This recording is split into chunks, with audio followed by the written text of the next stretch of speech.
Okay, here's the finished product. I'm sure everybody's seen the short by now. Um, oh, there's one thing. So that black aluminum bike is gone.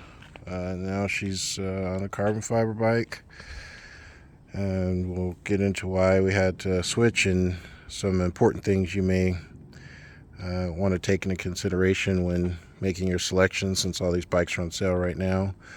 So one thing off the bat, she is on an S3. This is a Stumpy Evo. So when you go with the Evo, you get the piggyback shock, and the regular size water bottles will not fit in there. So we had to go with the smaller one. Let's see how much smaller that is.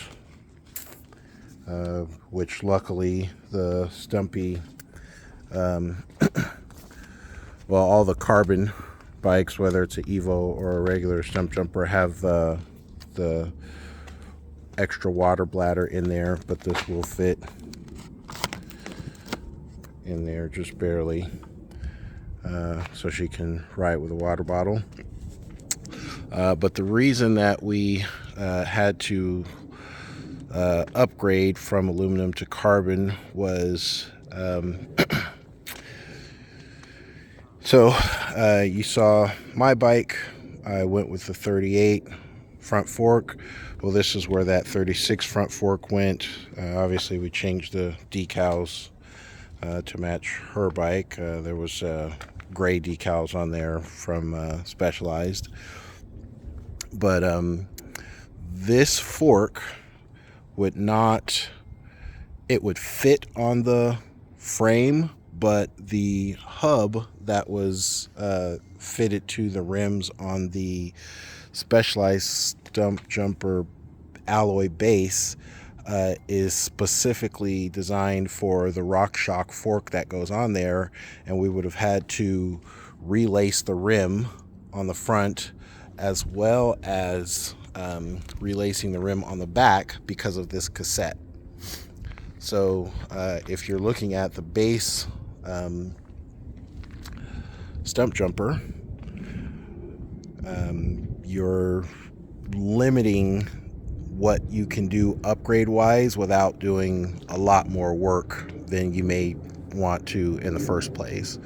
So once we decided that we were going to use these parts to upgrade her bike, then we had to find a bike that would work, and the carbon comp was the lowest bike that would accept these parts, no issues.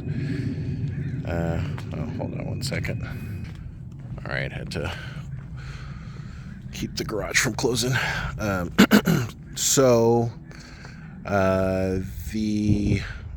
what was I saying?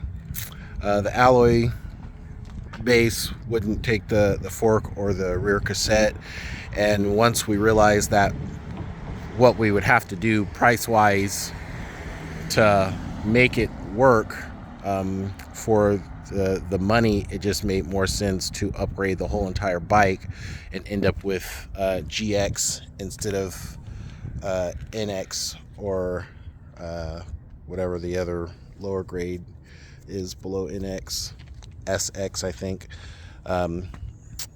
Everywhere we got an upgrade on the shock. The whole bike is carbon. We had already replaced her headset and carbon bars and grips, but better brakes, better controllers. The aluminum bike doesn't have the little storage compartment. Take this out. Doesn't have that storage compartment in there. Doesn't come with the internal water bladder, obviously, because there's no storage compartment. We were able to put the carbon crank on the aluminum bike, as you may have saw, but um, it just was a better overall decision to not spend money replacing the cheap hubs on the rims, but to invest that money into upgrading every part of the bike to go along with the upgrades that we already had planned on doing on the bike. And thus she went from the aluminum bike being 34.6 pounds down to this one being 30.3 pounds. So she lost 4.3 pounds going from aluminum to carbon, plus all the other stuff that we end up doing to the bike. Obviously the cassette's a little lighter. That fork is definitely a lot lighter than the cheaper RockShox fork that comes on the base. And once we had to make the decision to go carbon, we decided to go with the company colors. So that's where the blue and pink came from. And I think it turned out great. She absolutely loves the bike. We also, well, that was on the other bike too. We put the Fast Track wheels on. She shaved a little weight there. She still has the more aggressive wheel and tire, well, more aggressive tires, I should say, that we can put back on if she gets a lot more aggressive on the bike. But for now, we'll just be, tooling around on the trails with the baby. And of course, he got his little jogger that has a trailer function, so it can go behind the bikes while we're out riding. But that is where all of the parts that came off my bike went. So by another thing that happened with me going with the 23 instead of the 22 was that we ensured that this was a Fox 36 23 fork, not the previous generation, which had some warranty issues. But that's the cassette and chain that was on my bike. Looks great on hers.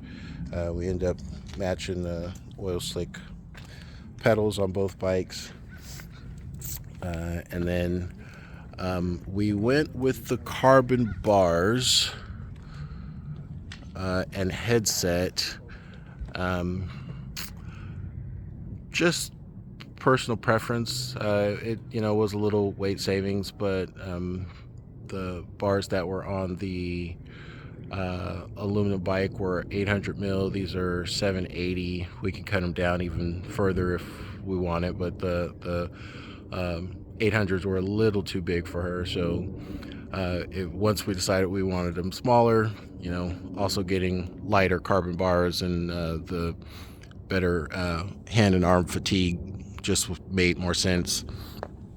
The Lizard Skin Grips and Industry 9 headset was just to color match along with the muck off tubeless valves. So we got the stickers from a local company in Washington. I'll try and find the link and put it in the description. I don't remember the company's name, but they sent those out. It's pretty nice replacement for the stock stickers that came on my bike. And that's the finished product. So this bike is a good starter for her. Way more capable than she is at the moment, than either of us really. My bike is more capable than I am, but she'll be able to grow quite a bit with this bike. Get out and enjoy the trails, enjoy a lot more of Washington, and we can take the baby with us. So we're all set. All right, guys, won't make this too long. But that is what we did with those parts. See ya.